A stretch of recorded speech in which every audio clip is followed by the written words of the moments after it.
good evening and welcome to another program at the Cambridge Historical Society. I'm Joel Page, the president of the Historical Society, and we're very pleased tonight to have Spencer Noble here talking about the high school sports at Cambridge High School from 1920 through 1967.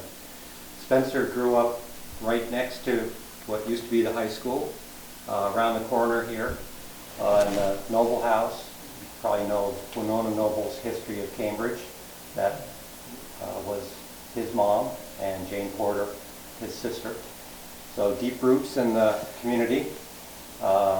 He went to Springfield College and graduated in 1962 and was in the physical education field and went on to work for about 40 years in physical education in South Burlington, where he coached and refereed high school teams for decades. So when it comes to school sports and the local school sports that occurred back then, there's probably no better authority than Spencer. Although he is looking for feedback and input from all of you who also went through the system here, and some who have a long history in sports, coaching and so on, for your insights. So this is going to have some give and take. It's not going to just be a one-way presentation. If you've got information or some comment to make, feel free to speak up. Let Spencer talk about that. Afterwards, there's refreshments, and of course, at any time you're so inclined, feel free to join the Cambridge Historical Society, and at any event, feel free to visit our website where we have many of the programs now available online. Thank you very much. Spencer?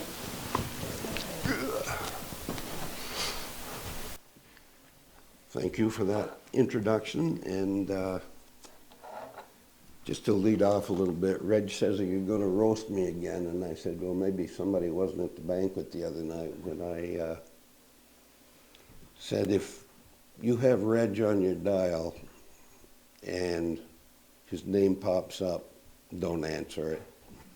He's very persistent, but I will say after the dust cleared, he was quite helpful and very supportive about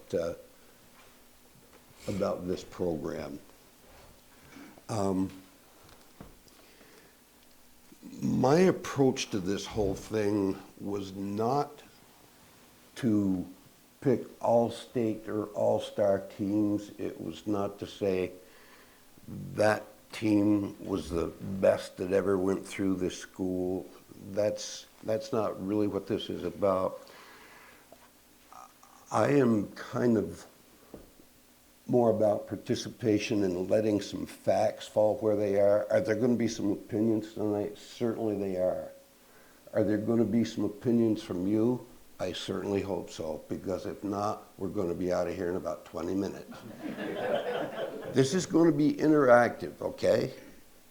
Now, when something hits a nerve, just raise your hand and add to it. We'll do this thing together here. Some things that were a little difficult about doing this was yearbooks. Yearbooks really were okay, helpful back until the mid-40s. Basketball in particular, and soccer after soccer was started in the fall of '62 over here.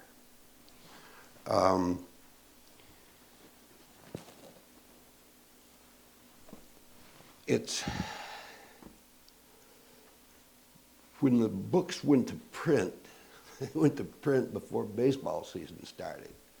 So you got nothing for that year, and they were never carried over to the ensuing year for that yearbook.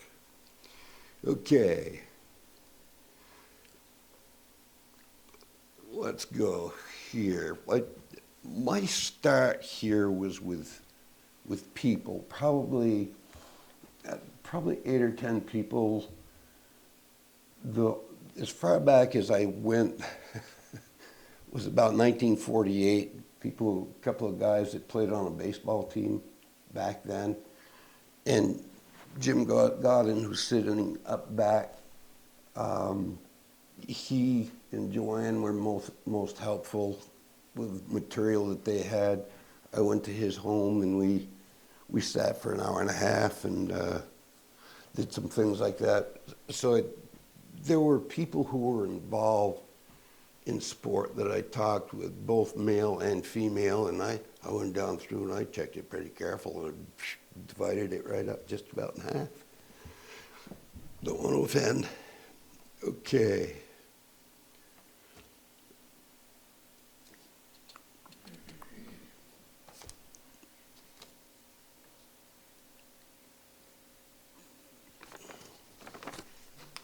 Page one's all done. Getting closer to it. Okay. First thing I'm going to talk about are facilities. We'll talk about basketball first, then we'll go to the old baseball diamond over there.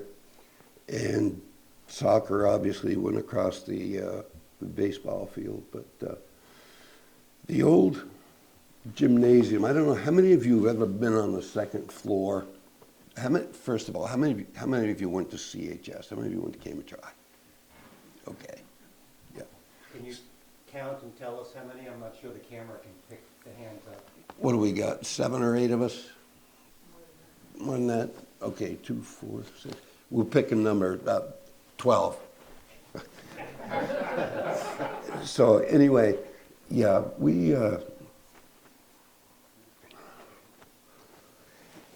they played basketball in a box that was 12 feet high, maybe 25 feet wide. And I'll stand corrected on this because I didn't take a tape measure up there. And I'm guessing maybe 55 feet long, maybe. Fellow graduates, help me on that. Are my dimensions off badly on the length and width? The height, I know, could have been no more than 12 feet. Reggie's got a picture of Study Hall. Yeah, yeah. And there's an old picture that's in here that'll show you the old Study Hall. And it was a pretty fascinating thing. You go to practice, and first thing you do is take all the chairs off your basketball court. Take it off, and then you practice, then you put it on so school's ready the next day. Games, to me, would have been extremely difficult, although if it's home court and you're only got a 12-foot ceiling, you'd think that you might have a little bit of an advantage there, which I think they did. And there's an awful lot of glass around the border of that basketball court, which I'm told had chicken wire on it. Did I ever see it? No, I did not. But you had to have something up there with balls thrashing around like that. Okay. Before games, after games, no locker rooms. So you go into a restroom and change, you come out and play, you get done, you go get changed, then you put the chairs back in. Obviously no showers.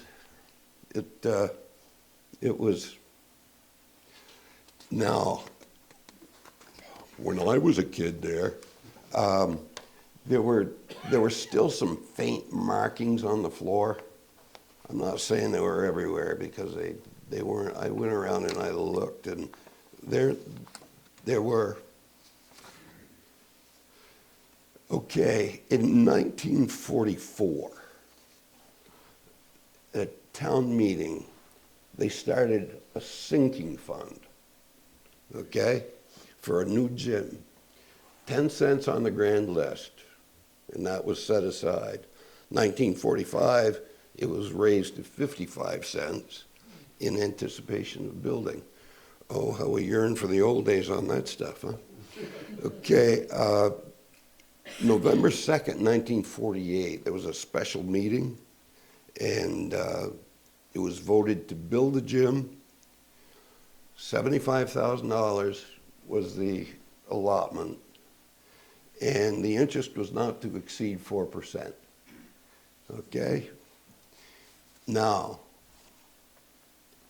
the first game that was ever played in that gymnasium was in January 1949. The final tab on it, now this sounds like government finagling numbers to me, but it went somehow from 75,000 to 95,000, which, interestingly enough, now the first game that was played there, this is going to get a smile out of a friend of mine that taught in Essex for 38 or 40 years. Melba Bonor, in talking with her, she graduated in 1950. She was a real good athlete. Girls played the first game in that gym. It wasn't guys. It was the ladies. Now, that was what Melba told me, and those of us who know Melba's right. But anyway, it was, even when I was a pup playing high school ball, I started in 58 probably. Teams that came in there were really, boy, this is a lot better than our gym.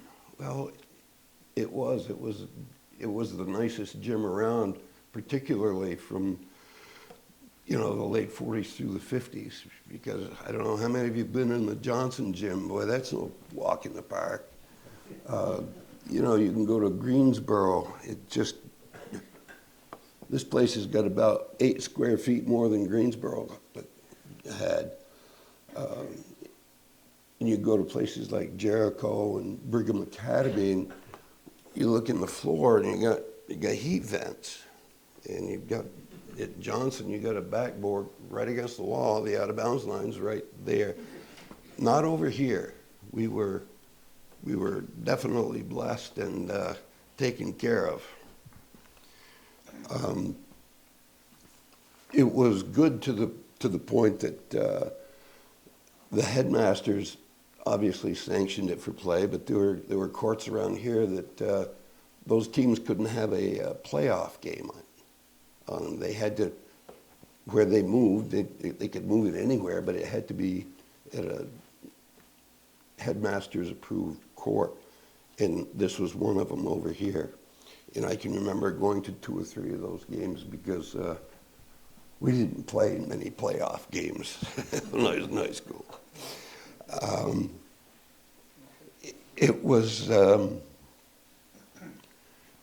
It was good to the point that Johnson State would come down here, and they would practice in the new gym, and they also hosted games there. I do not know when Johnson State's new gym was built, but they used this one quite a lot. Anyway, as Johnson State, as we mention it here, first game was in 1949. The gym burned in 1966, January. It burned on a Saturday night, Sunday morning. I was out of town. My mother called me. She said, "Spencer, the gym's burning." And when I drove into town the next morning, not that I haven't pulled over into Robbie's a couple of times since then, but I saw the smoke from that gym, and I pulled in there and I cried. It's still bothers me. But anyway, I think something that they did wonderfully well in this community was knowing that that there was going to be the Union School. They still built that back, and they built it back for kids.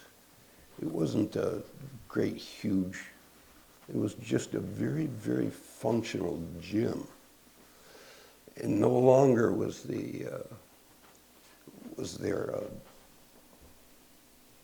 did they sell refreshments? There was no refreshment stand there anymore. Turn it into a stage for kids.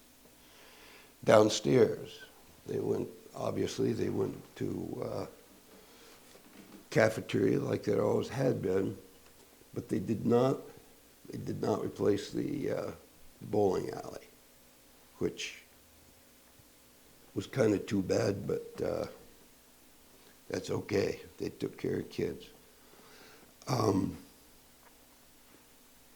After, Jim, you might help me here, I believe right after that fire that Johnson State called down and said, you come, you practice here, you play your games here, and Bill too. Oh, is that right? Okay, yeah. So one good turn deserved, earned another, and I always thought that was really, really good.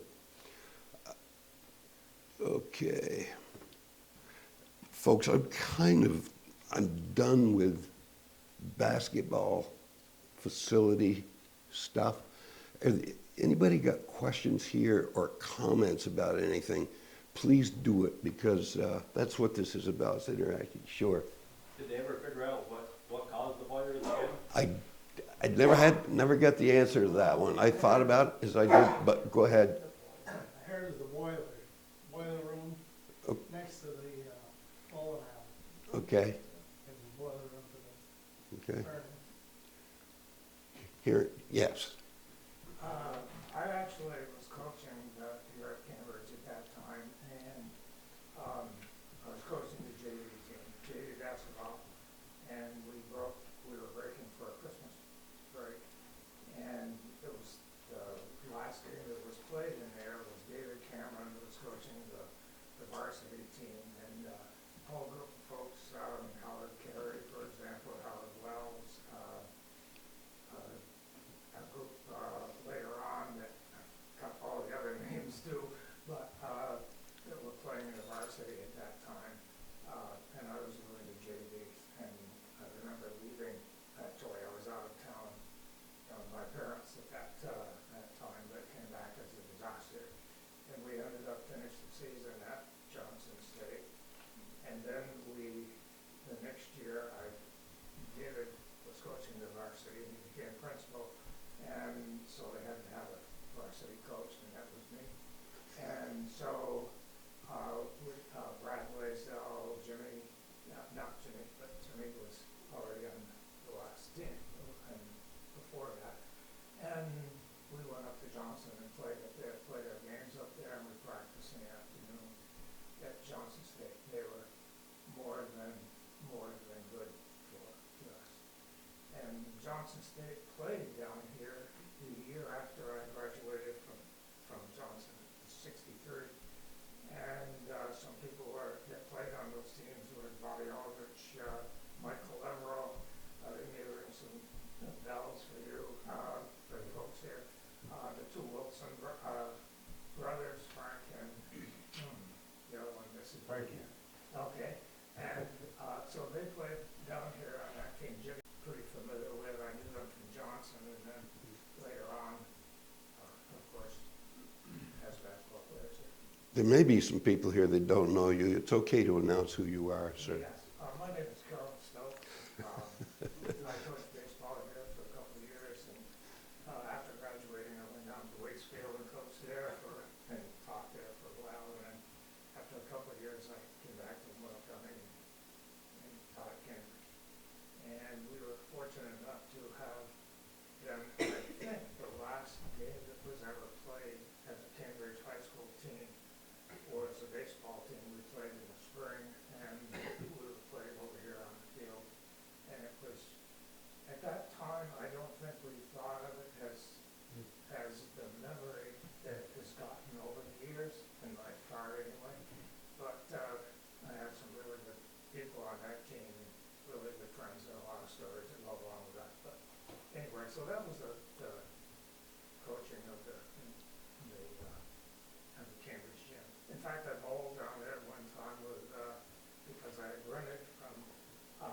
Porter, and Clifford talked me into bowling, and we bowled a couple matches down, a couple of things down there before the fire.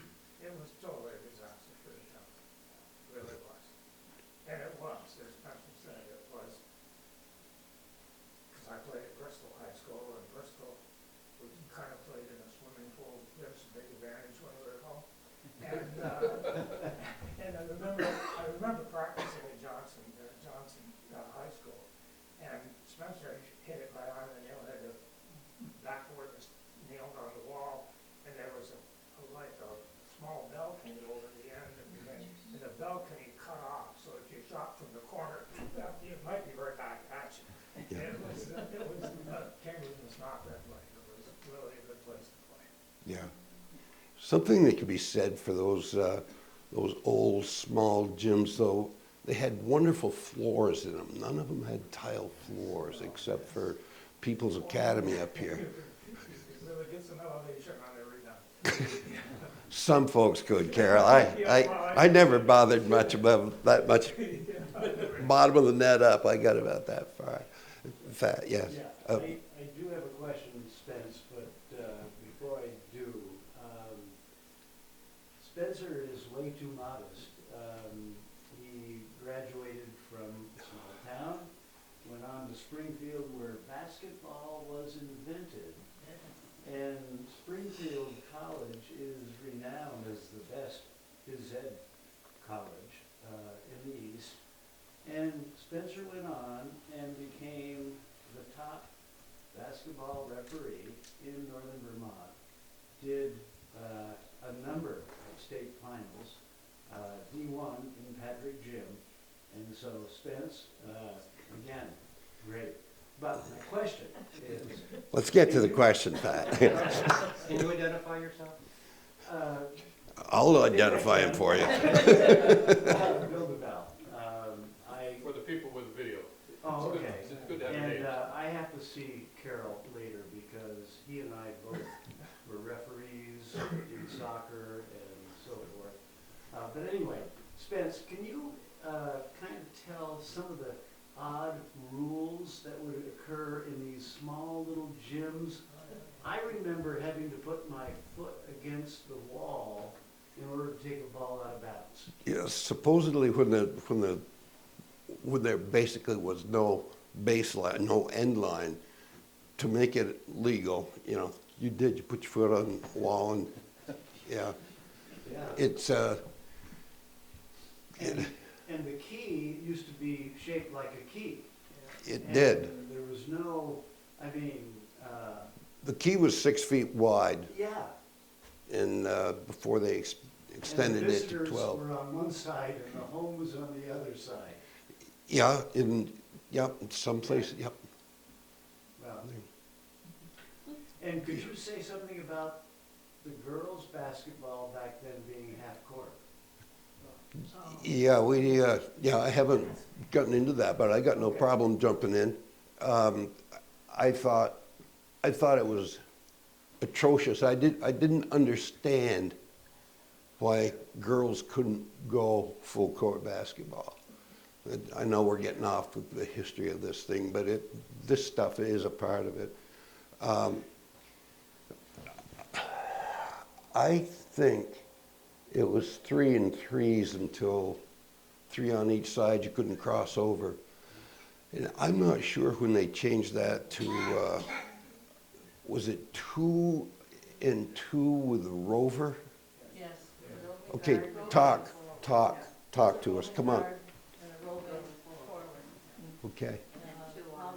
Probably changed around 1964. So I started off having to be a rover, but I finished playing the full court. I finished high school. 56, they were playing the full court. Okay, thank you. It's good to have people speaking who have lived this stuff and done it. And I don't know, I could go deeper into my feelings about, and I still have those feelings about rules that girls have to play by, and guys play by a different set of rules. Turn them loose, they're athletes. It'll be just fine. It'll be just fine. Spencer, Yes. girls, my wife's mother played high school basketball in the thirties. And they played the men's group. Yeah, I was surprised that they had five and they went to town. Just regular men's group. Does anybody here have any idea of when they tightened that down and messed it up so badly as to have these? Because I don't, my memory of, well, I used to watch, my folks didn't let me go to basketball games during the week till I was probably 9 years old, maybe 10 years old. What they didn't know was my older sister, Laura, whose room faced the gymnasium. She was always at the gym, so I snuck out of my room, and I sat right by the window of her bedroom, facing that gym, and I watched. But I don't remember in girls' games them going full court, even in the late 40s. But yes. When I played in the early sixties, you could only dribble 3 times. Yeah. Correct. Yeah. That's right. Yeah, and yeah, it's We could say the refereeing came a long way, because when I first came here to Cambridge, to get girls officials was just very difficult to do. And if you were a coach and you taught at a school, you probably refereed the girls' games. If they were played in the afternoon and Naylor was playing on the team that I was refereeing the game for, I didn't know the girls' game very well, but I was watching. And Yeah. that was what was needed at that point. you had a pulse, Carol. Remember, this was carrying the ball, right, Spencer? Oh, yeah. Now, They couldn't play it all then. you know, had to dribble on top of the ball. Yeah. You lug it wherever you go. Yeah, very quickly, I'll give you a 15-second rules interpretation on that. What that morphed into, and Carol could tell you, is we didn't bother with that in officiating, like your demonstration, Bill, until you beat somebody off the dribble with it, and then we call it. Or we were supposed to call it. Yeah, advantage, disadvantage, yes, yeah, yeah. Good conversation. Jim, go ahead, yes. Carol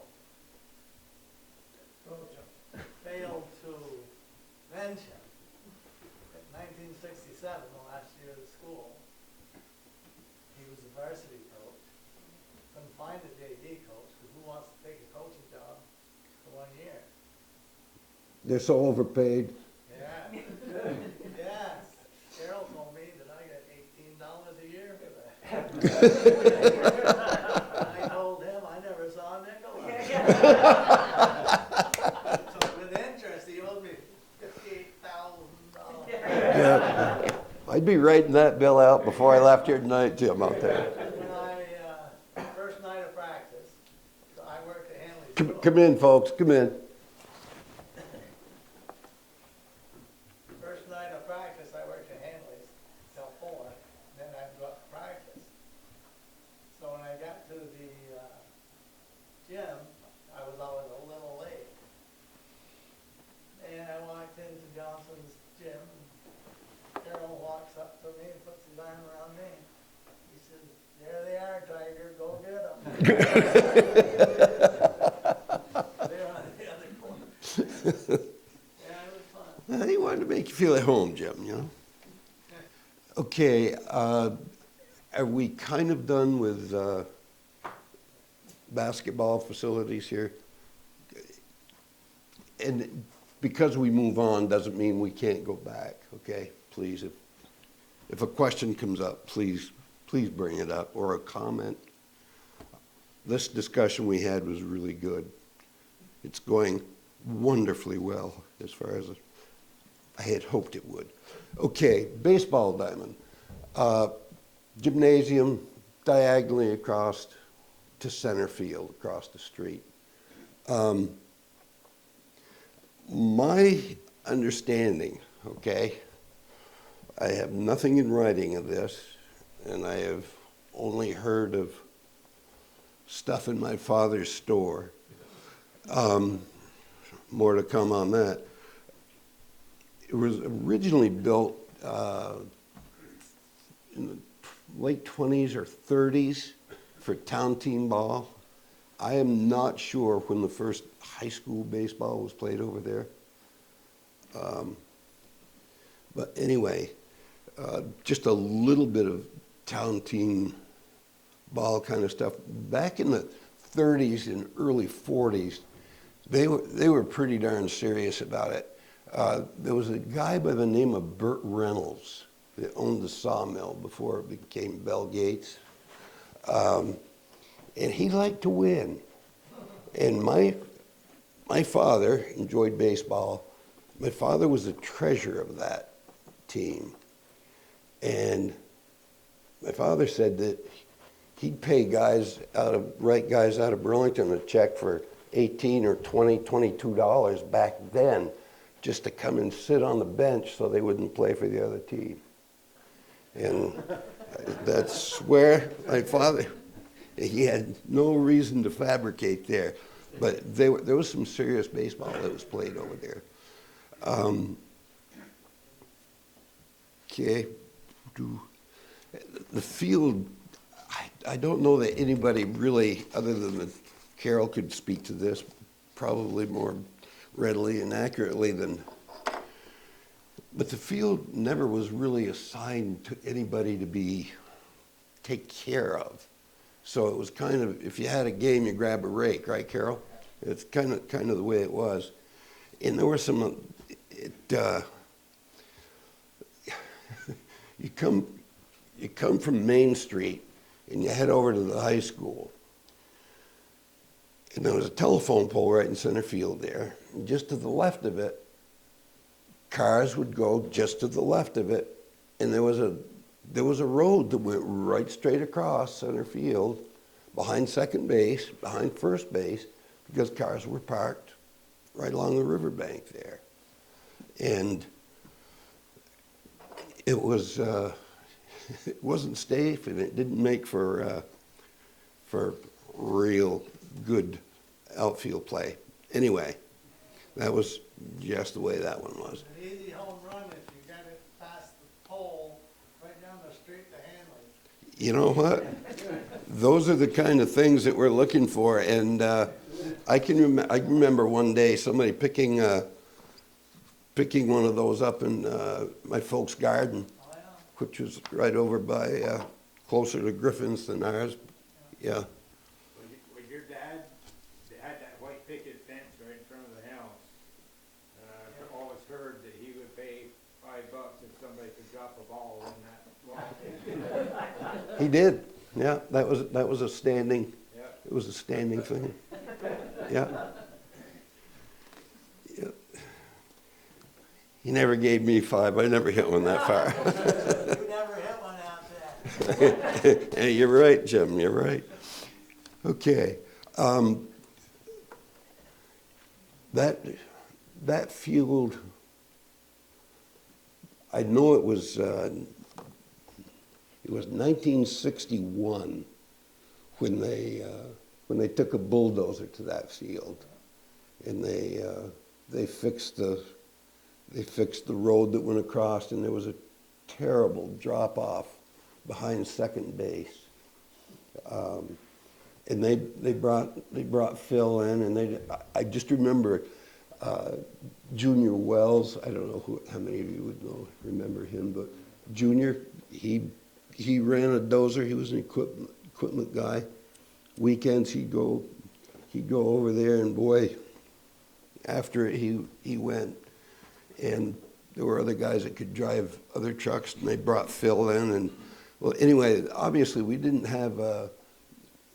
play baseball there that spring. We played over in Ray Perkins Meadow, which is right off from the Route 15 bypass, where the Hamburg place is now. It was his meadow. It was his old barnyard. And if you think he was tough picking a ground ball on the infield on the regular diamond, you ought to tried it on his meadow. It was no fun, but we still played. So anyway, I can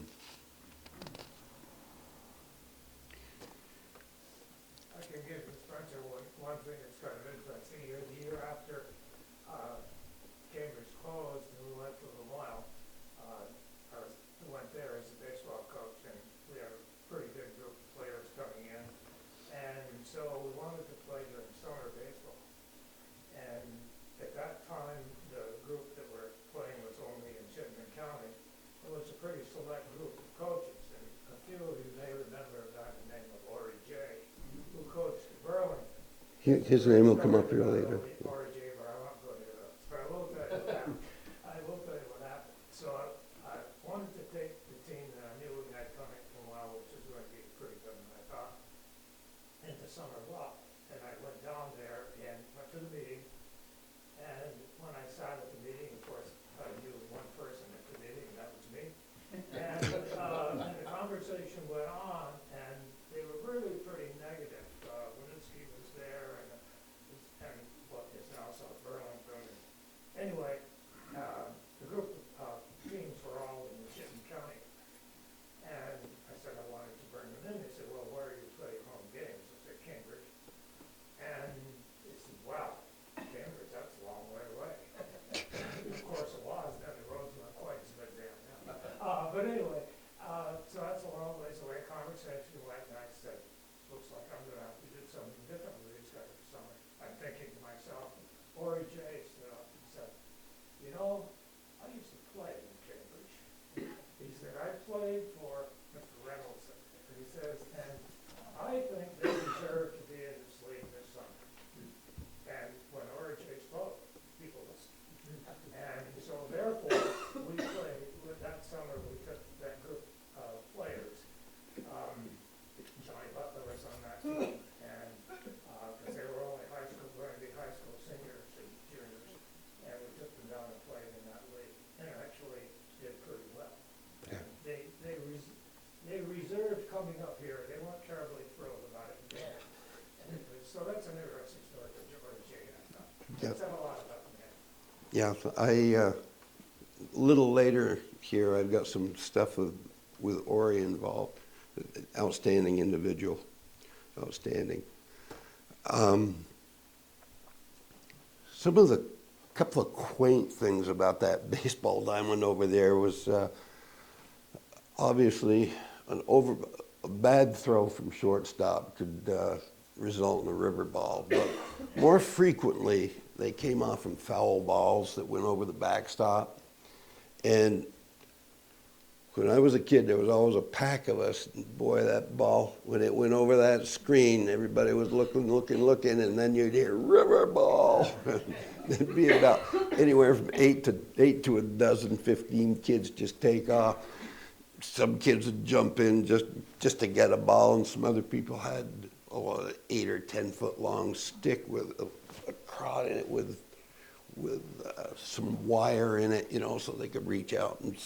But it was interesting. And at one time, I think they were giving you 10 cents for every ball you picked out of the brook there. I never saw any of it, but that's okay too. The other deal with that ball field being where it was Ray Williamson's hay crop was right there. And when it wasn't his hay crop, there was some corn growing there. And he was in my father's store quite regularly, and he was really good. He never said anything about, other than he'd be kind of glad when baseball season was over, so, But his own kid played first base at Cambridge High. When did Clay graduate? Maybe 50? 51, something like that. Anyway. Richard Williamson, his father, his hand was as big as a first baseman's mitt. And that man could hit a baseball. We were playing an alumni game one year, and they were redoing the further field stuff for the Little League. He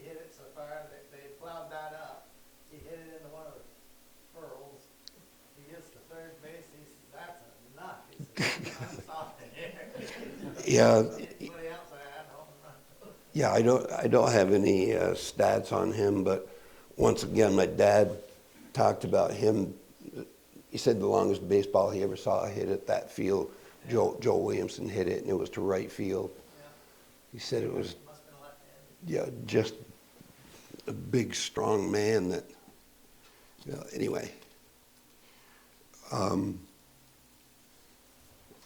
The other use of the baseball field was, well, soccer was due to be started in 1961 at the high school. And that was the fall of my senior year, and I was looking forward to it. I didn't know anything about the game, but I'd go out, run around, kick a ball. And, geez, the guy that was going to coach it, the guy that was going to teach physical education, his name was Mr. Doug Morse. He was sick the first 2 weeks of school. Had mono. Yeah, so that was there was no soccer that year, and anyway, that it was started in 1962, and it was obviously laid out across the outfield of the baseball field, and some of you guys played on that, and you coached on it, so I'm preaching to the choir, talking to you guys about it, but anyway,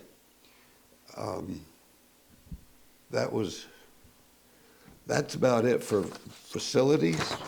I got one thing about soccer.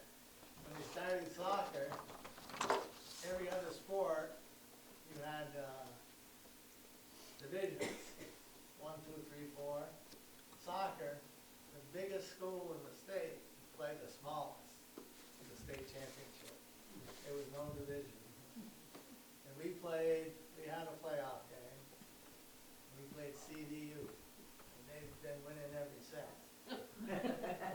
We just kind of sat there, watching them. I mean, they knew, well, they had, not in coaching, but they had people that had been coaching soccer for years, and they didn't beat us that bad. I mean, It was 6-0, I was the goalie.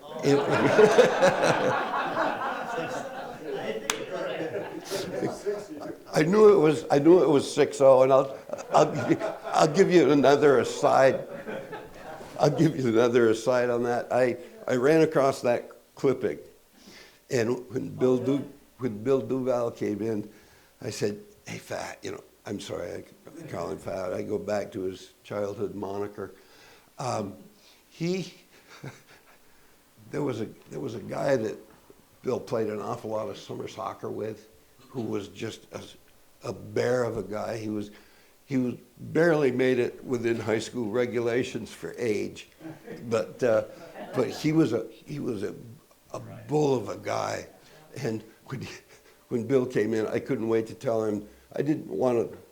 The 6-0 part wasn't important. The part was that this guy, the mighty El LaBelle, is what the group down in Chittenden County called him. He scored a goal in that game. So when Bill came in, I had to tell him. Spencer? Yes. Can we go back to baseball for just a Sure. minute? Town team ball back then was big, and it was a way of bringing a lot of towns together, at least on a weekend.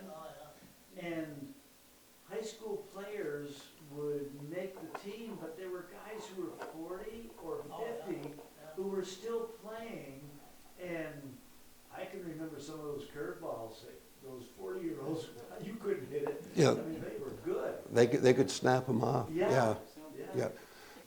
Over here, after they skipped out of the 30s and 40s with the hired guns that came in that were paid, there was another league for a few years that the guys from Jeff played, and obviously they had some people from other towns that played with them, but they'd go to Three Rivers in Quebec, and you knew when they came down here, because boy, there was no English talk, but it was so these teams traveled. Baseball was all that serious and more. Thanks for bringing that up, Bill. You go right ahead, Jim. Alan Collins, Fairfax, Absolutely. he played county, and he played for Fairfax in the afternoon. And it was a team in Canada, they gave him $20 to come up and play under the lights up there at night. So this was 50s, $20 was Yeah, pretty darn good. getting into grocery money for the week, yeah. Yeah. Spencer. Yes. The suspension bridge there, the footbridge to get the river balls. Any thoughts on that? You know what? That was after me. No, it wasn't. Yeah, go ahead. Yeah, Well, of course, Bova had a ski area there across the river. yes, With Danny Bova owned that land. Yeah. I think it was a rope to it, right? Yeah. Yep. And Leon Safford, I think, owned the land. He where did. it ended up on the other side, but that road bridge was there for a long, long time.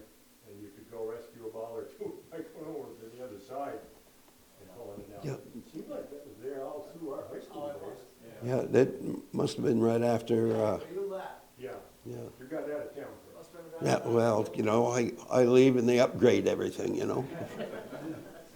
Spencer, Yes. my only contribution is recollecting to baseball and visiting Joe Williamson. I don't know if you've touched on it yet or not.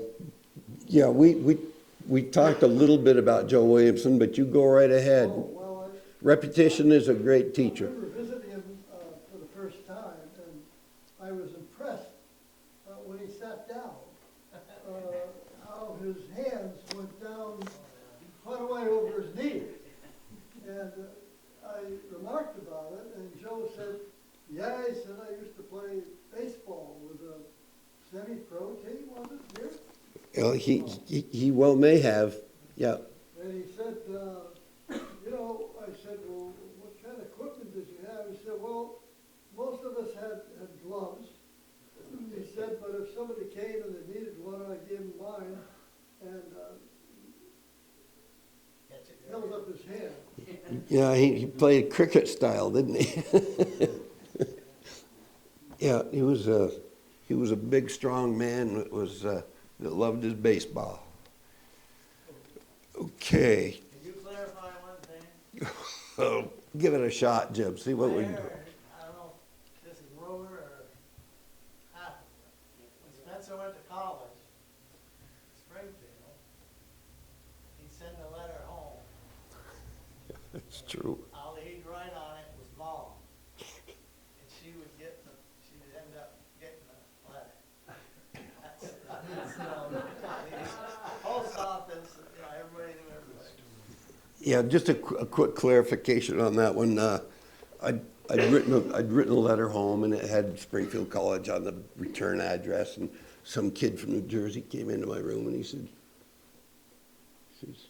is it just home?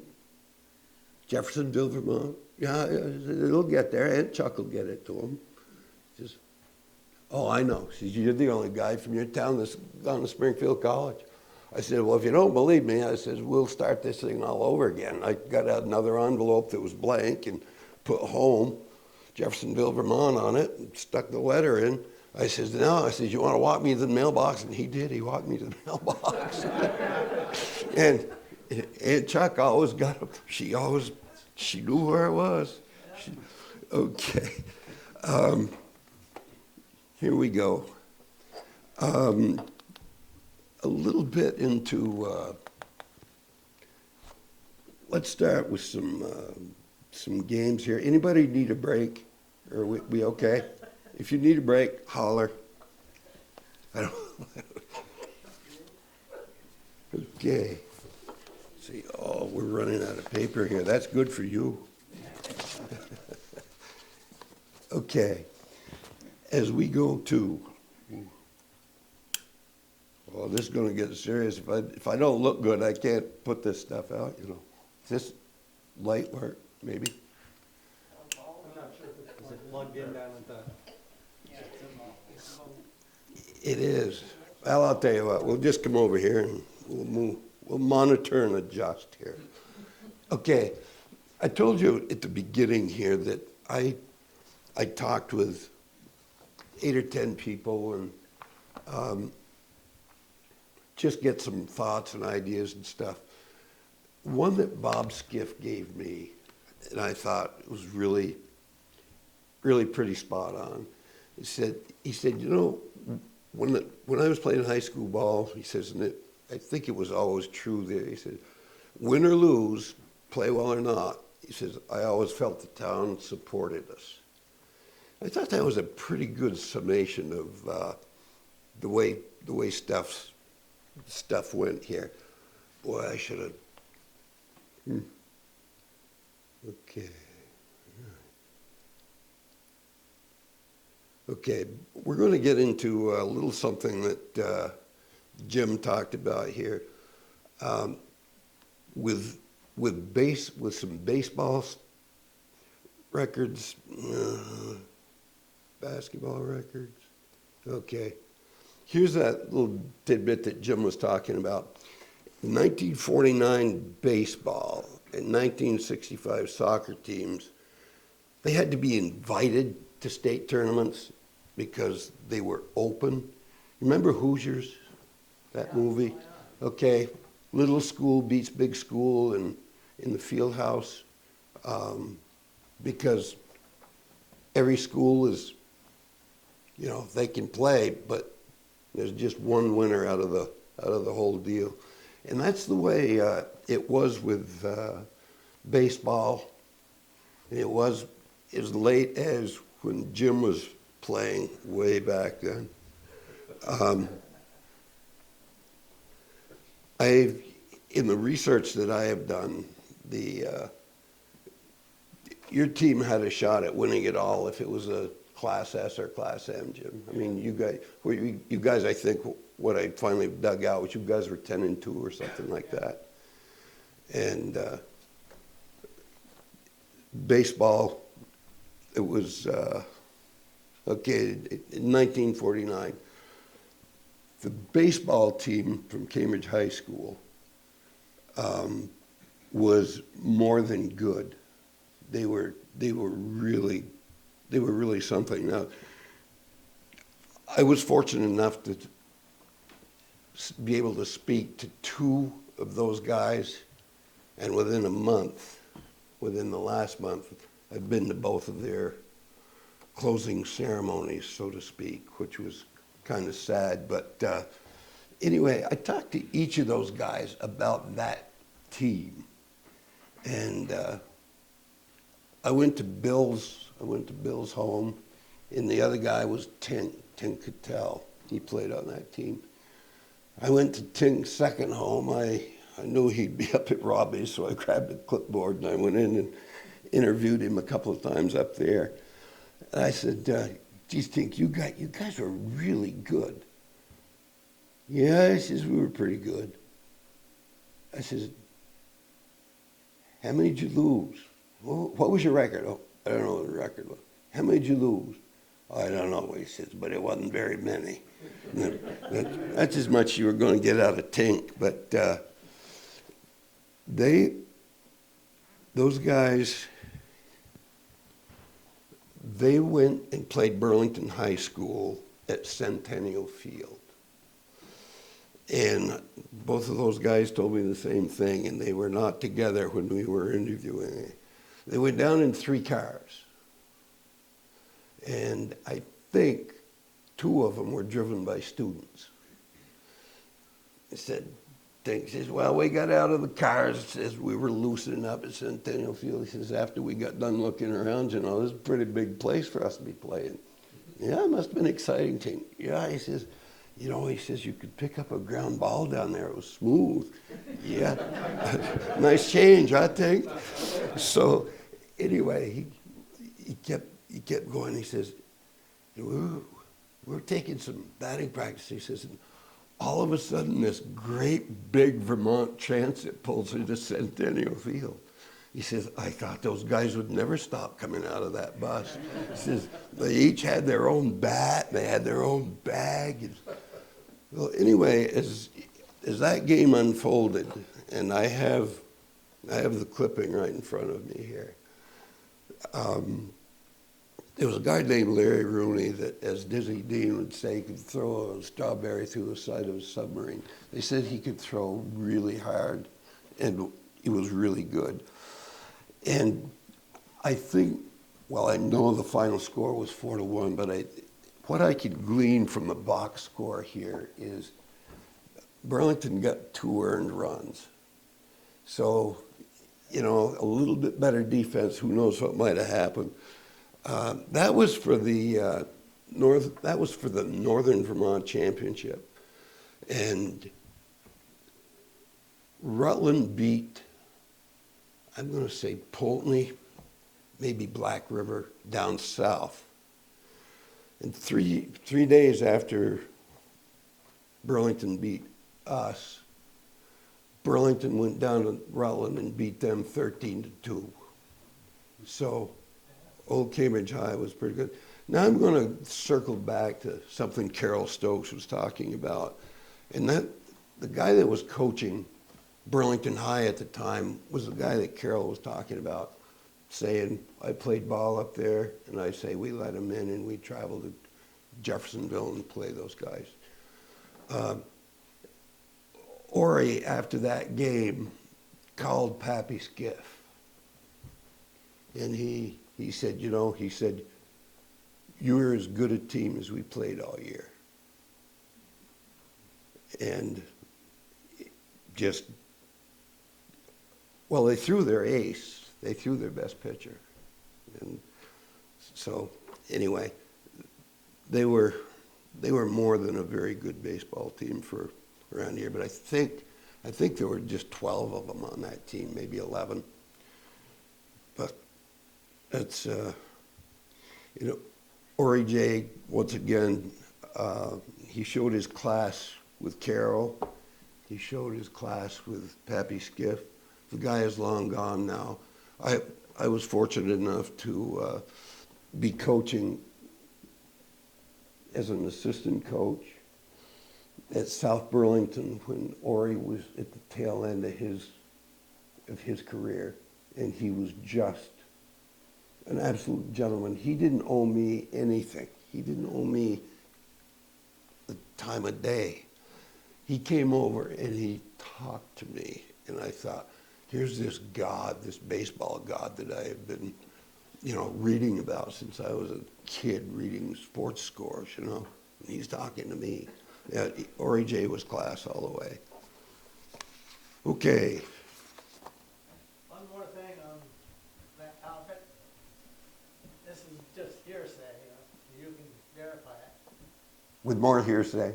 Yeah, more hearsay. After that game, Murray Noble, and some of the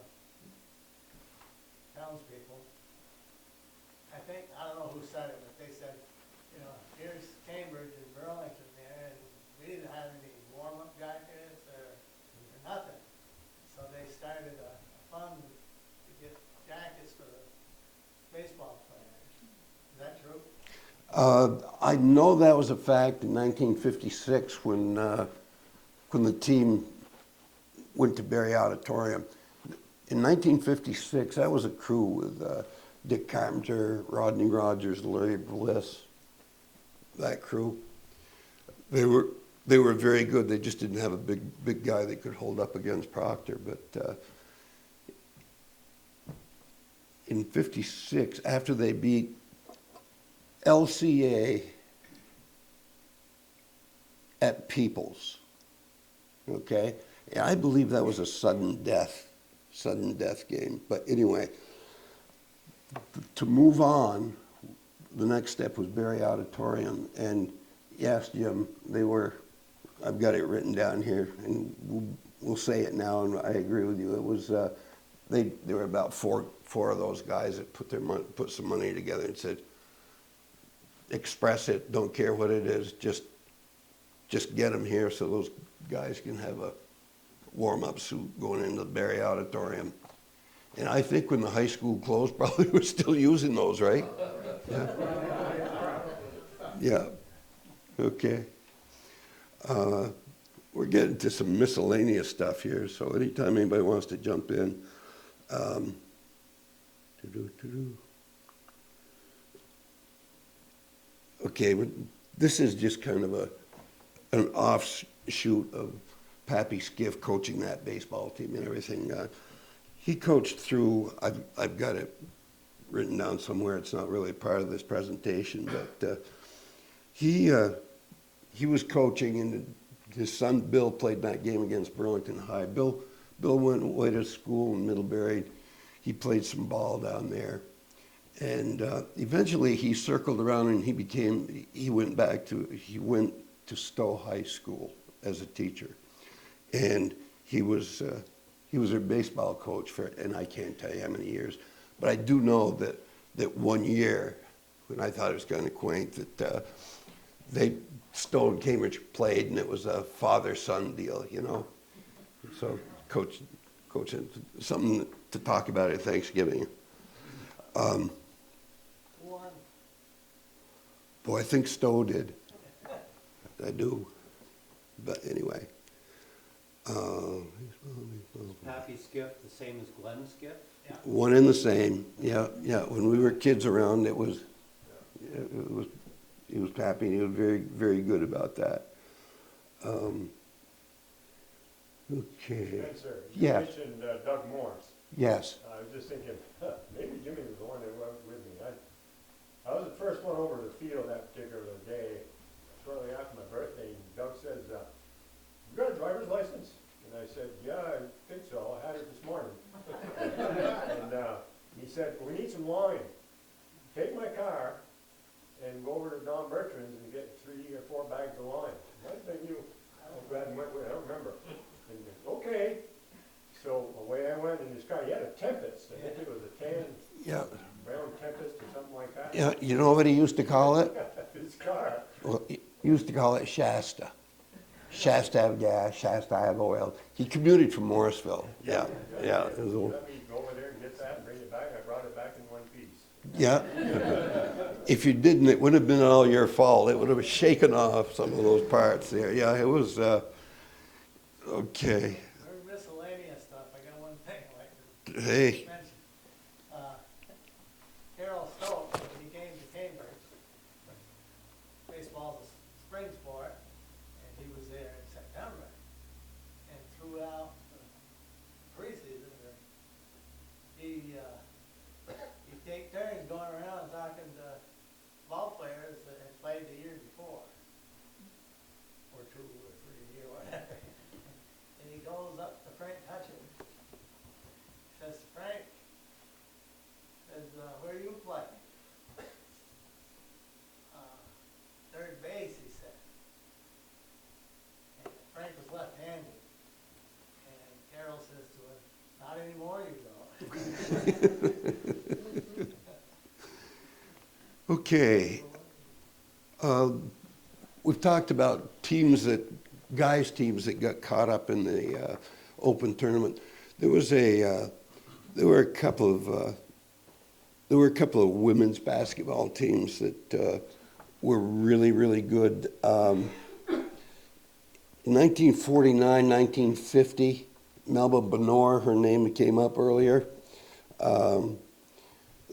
Their crew was 18-2-1. Now, I always thought in basketball you played for either a win or a loss, but apparently back then it was not. It didn't work. But I think that you might find this interesting. Anybody know who might have coached that team? What year? 49, 50. Person lived in this community for, I'll bet 60 years anyway. I'll give you her maiden name, Ketchum. Sounds like she should have coached softball, but Jane Ketchum. Jane Ketchum Corse, Jack Corse's wife. Oh, really? Fact. Yeah.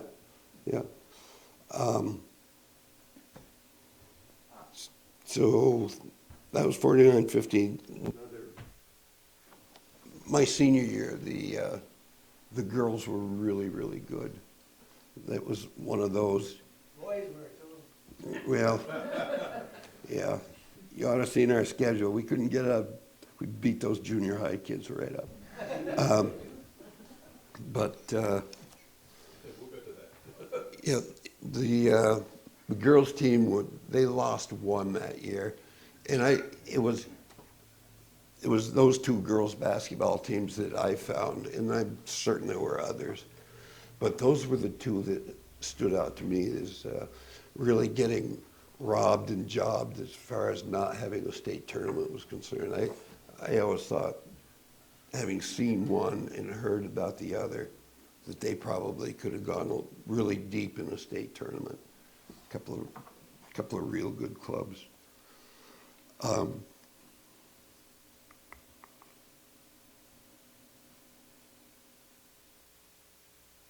Okay, we kind of covered the 56 club that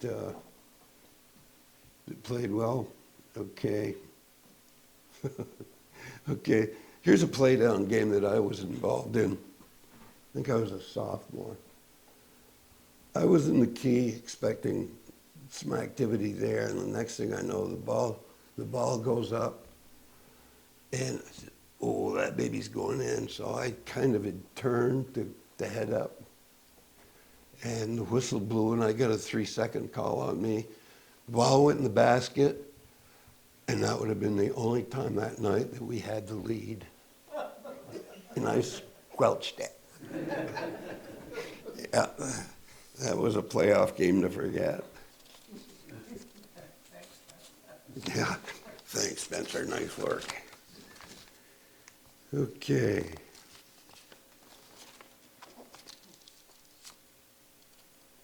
Men's soccer we covered. Never had girls soccer. No, I don't think I had a team. We played, I don't know if we played at the schools, I don't remember. My last year we played 1966. Did you have? I mean, 65. Phew, you just gained 10 years on your life. That's good. Yeah, I didn't realize. Did you have a schedule? Or was it kind of call somebody and go play I them? think it was more call somebody. Yeah. Did you play, Mary? No. Jana might have played on the team. Yeah, Jana played, and Diana Diane, Westman. You play on boys. yeah, she was tough. I know, because I was a coach of that team. That was a fall of, when Neville was in it. And Jamie played on our team, and You don't but know. her dad was my high school, was my college coach in soccer.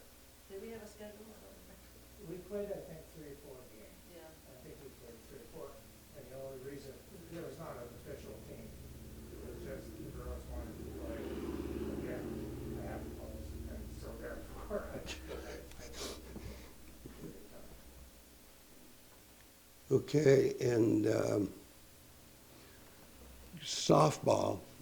The only thing I could find on softball was probably 5 or 6 years, and Danny Wynn was the coach. Was that probably the last 5 or 6 years the school was open?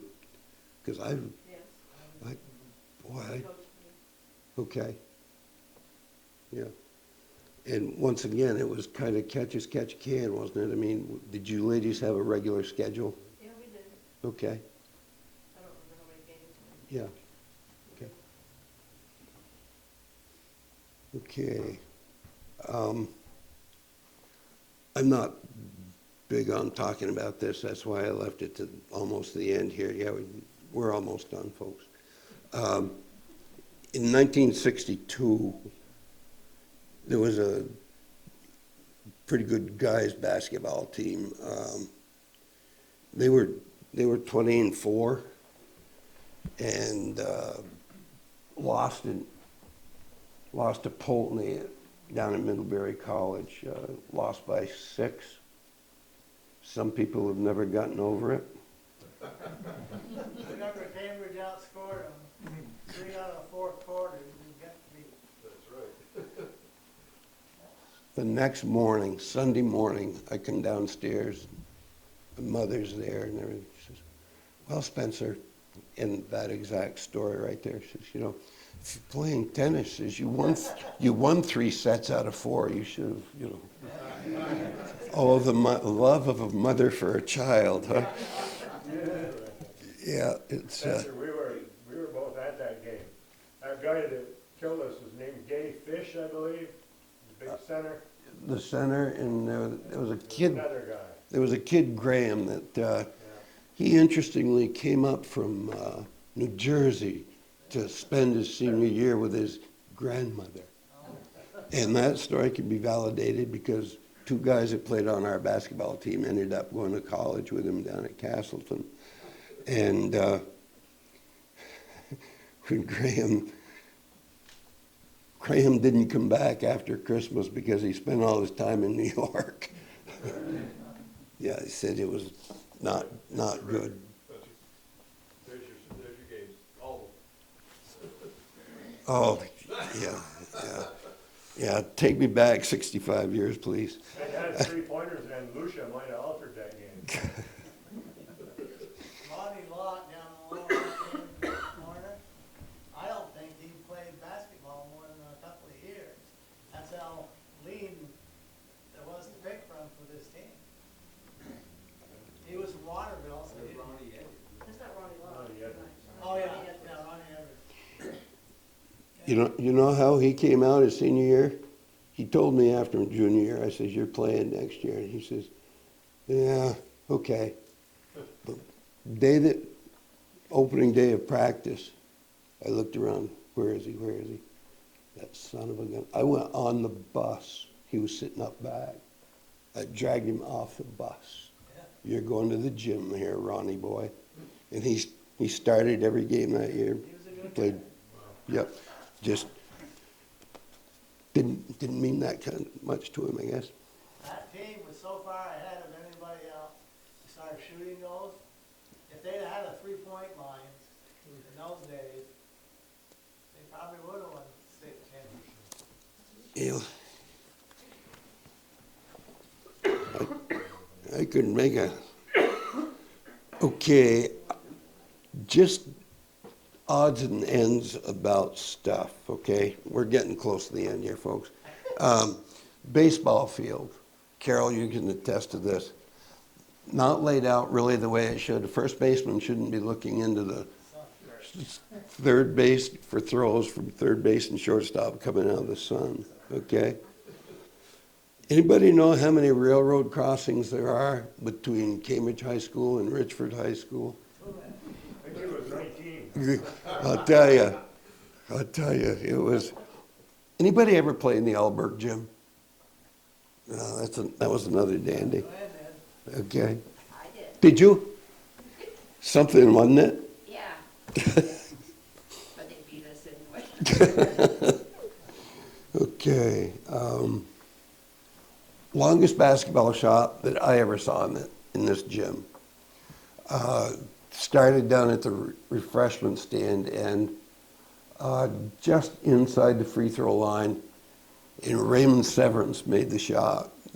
He came down, his first foot came down by the circle of the key. That's the longest shot I saw there, and I haven't heard of one longer, but doesn't matter. Maybe somebody did it. Okay. How many played in St. Albans where the bars were across holding the 3rd floor up together? Yeah, that was good. And Like this? you changed it another. Yeah. Your brother hit it about 3 times that night, Jim, one of those bars. We played soccer in Fairfax.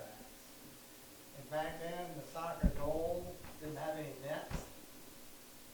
So it was kind of hard for the officials to know whether it went through or whatever. But an upper crossbar fell off. Somebody was swinging on it, Fairfax. Howard Wells was in the goal. They hit one about 8 feet above his head. And he jumps as far as he can. Oh! Excuse me. Okay, I think we covered heat registered in playing courts. Okay. Okay. My last one is, anybody ever see Donald Reynolds shoot a free throw over there? Donald Reynolds, go to the free throw line, bounce, bounce. And he'd look up and he'd move just a little bit, or he was fine. Finally, I couldn't stand it any longer. I said, what are you doing? He said, there's a beam that lines right up with a basket. He said, and that's what I line my free throws up with. My mind's cluttered with such insignificant stuff. Okay. Are we... I am jumped around here a little bit, quite a lot. I got one more thing for you. Go ahead, Jim, fire away. In my years from 63 to 66, the biggest fan of the basketball, anyway, it didn't matter if we won or lost, and we lost a lot more than we won. His sister Jane would always be waiting by the doors out of the gym and tell everybody, good game, good game, good game. I mean, she did that every game. I don't know if she did it for the girls, but she did it. She plays. I can't believe that she was trolling for votes even back then.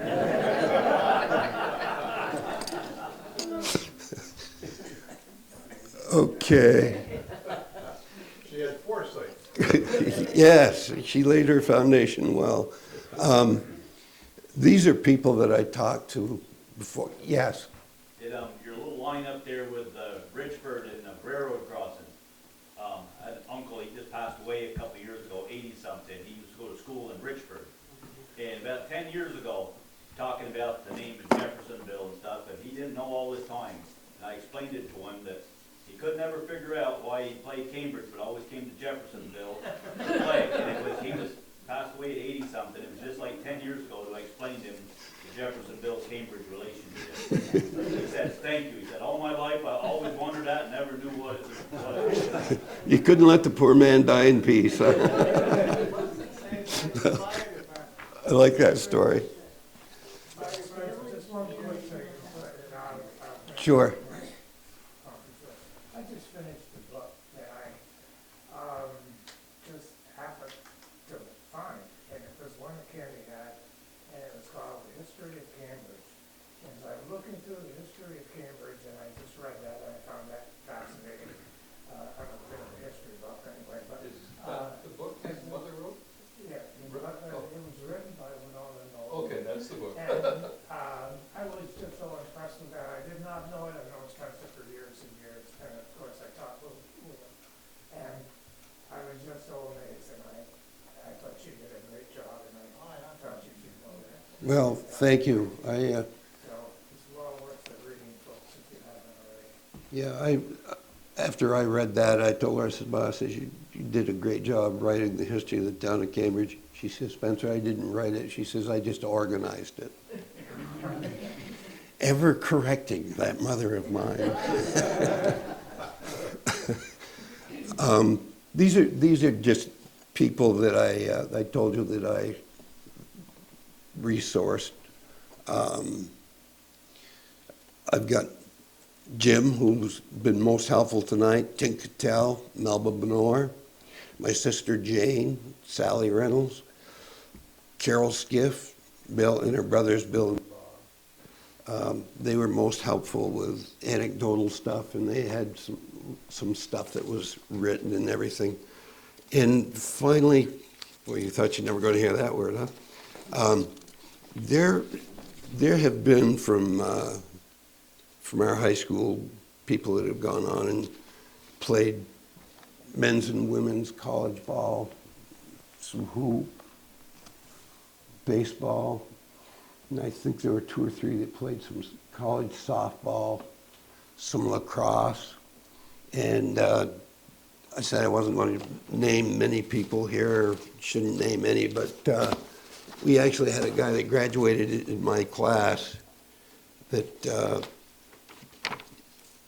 he went to Castleton and didn't play soccer his freshman year, and he went back on a work scholarship. And his buddies said, well, why don't you come out and play? Why don't you come out and play? He says, I don't play soccer. He says, I don't understand the game. I don't know anything about it. Well, come out and just scrimmage with us. Well, he ended up starting every game that year and playing most of every game that year at a fullback position, and they ended up national co-champions in AIA. So it was David Lucia. He kind of yeah. So there are people who have gone on from here, and not just in the field of athletics, but in an awful lot of fields that people have gone on and done extremely well. Is there anything anybody would like to add here or detract or anything? David Lucia was a class of 62. And baseball, when he would swing at a pitch, he'd shut his eyes. Oh, he'd be the first one to tell you he wasn't a baseball player. Yeah, that's what I remember. How the hell did you do that? Yeah. I would say this, that this report is far from complete. Anybody can submit anything to anybody who's on the board of the Alumni Association. I would be glad to put it in here. I would be glad to have anyone who feels they want to take this and run with it and do more with it than I did. I was not going to go and figure out what anybody's batting average was. I wouldn't know where to start on that. I'm not going to go and figure what anybody's scoring average was when they were in high school or how many points they scored. That was not my goal. But if anyone would choose to do that, I would support that. Yes. There weren't many articles probably written about sports back then, but were you able to come across any articles or pictures? Newspaper articles? Yeah, I've got a very few here. In fact, Mary Coburn gave me one, and if anybody wants to take a look at it and play fill in the blank, we would appreciate it, wouldn't we, Mary? It's women's basketball back in the, and a guys team back in the 30s. So please feel free. The newspapers, you probably came across that, I'm sure Jimmy did. They didn't know first names, barely knew last names, so they call you Ace Snowballer. Yeah. Prince Jones, you know. Yeah, it was, yeah, they took their liberties, didn't they? Yeah. Yeah, it's, St. Albans Messenger was really the best place to follow yeah, any sport they in were, the area. they were, We didn't know that, we just looked in the paper. yeah, the Messenger was what I used to follow when I was a kid. Yeah. Bill, there's a, you can subscribe to, and it will magically pop up. Would you tell folks that one, and then I will cease and desist, and you can go watch the Celtics. Newspapers.com, and I think you can probably get maybe 7 days free, and you put in any person's name, a date, or a range of dates, a town, and all these local newspapers come up. It's amazing. It's a great source. What was the name of it again? Newspapers.com. Pretty easy. Just plug it in. And I think you can get a free membership for a while. I got onto that with Ancestry.com, and I love it. Yeah. Yeah. Okay, have we covered this to the extent that anybody wants to sit? We're good? Okay, I'm good.